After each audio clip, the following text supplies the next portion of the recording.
In this video, we're going to check out the new Hunt 35 carbon gravel disc X-wide wheel set. Now, I haven't even had a chance to set them up yet, but I was so excited that I decided to do like a quick unboxing slash first look video. After about a month of hemming and hawing, debating on whether I needed new wheels, I finally bit the bullet and ordered the wheels off of Hunt's website on July 16th. Now, Hunt processes orders in batches, so the expected date of arrival to my home in Southern California was set for the first week of August. And this was clearly indicated on the website, so there was no surprises there. After a minor delay in customs, according to the shipping service DHL, the wheels arrived at my door on August 7th. More on this later in the video. Alright, so let's check these things out. Actually, it looks like the box has already been opened. I'm hoping this occurred at customs, but who knows.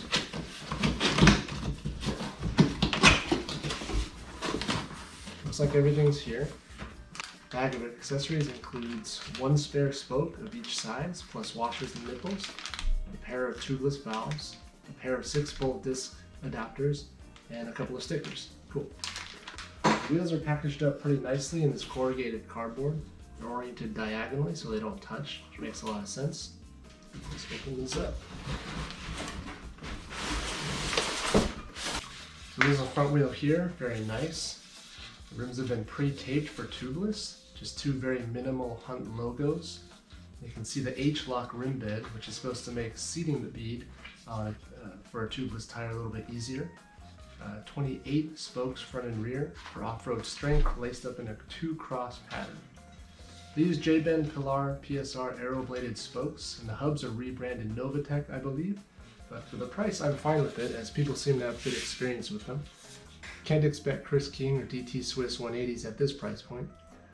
These are cool in that the axle adapters can be swapped out easily, depending on which frame and fork you're running. Okay, so the rear wheel now. You can see the asymmetric rim profile, which is supposed to help out with evening out the spoke tensions on the drive side versus non-drive side.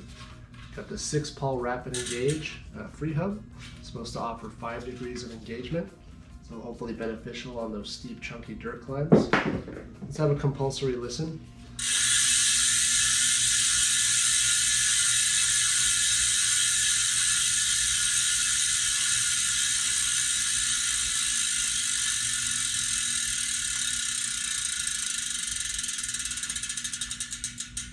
Very nice. These rims are advertised at 35 millimeters deep for a bit of aeroness, 30 mil external width, and a pretty wide 23 mil internal width optimized for a 40C tire. So let's check that out. For the depth, we got just a tad over 35. For the inner diameter,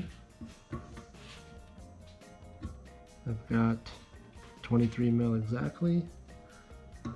And the outer diameter got exactly 30 mil, just like advertised. Hunt's claimed weight for this wheel set is 1,548 grams, but I'm guessing that's without rim tape, so I'm expecting these to weigh a tad bit more. So the rear comes in at 859.5.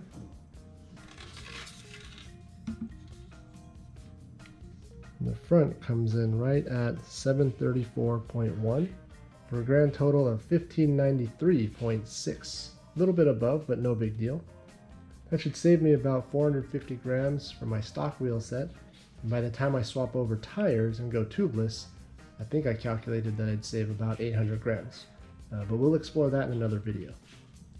And one thing I want to mention for buyers in the US, Hunt is based in the UK, so they ship internationally via DHL, which means there will be an import duty that you'll have to pay. Now, I don't blame Hunt for not highlighting this information, but to find the information, you actually have to do a little bit of digging on the website. But DHL is actually a cool service, as you can watch the progress of your shipment as it makes its way across the Atlantic. So I was a little bit surprised when I saw that the shipment was delayed in Cincinnati due to an unpaid import duty. I probably wouldn't have even mentioned it in this video if it were just a small amount, but in the interest of full transparency, I had to pay an additional $128 US just to get it cleared through customs. And at $1,000 US, these wheels were basically at the upper limit of my wheel budget. So the import tax was kind of an unexpected blow. Just something I thought I should point out for other US buyers. And I'm sure similar charges apply to other countries as well, and it's definitely no fault of Hunt's, but it's something that you should take into consideration as you make your decision about what wheels to purchase. The website does mention though that if your wheels are less than $800 US, you won't need to pay any taxes on it at all. Okay, so this has been a first look at the Hunt 35 Carbon Gravel Disc X-Wide wheel set. I hope you found it at least moderately useful. At the moment, I have a grand total of 0 subscribers, so I will definitely be able to respond to your questions directly should you have any. I'll see you next time. I just need to figure out how to mount tubeless tires.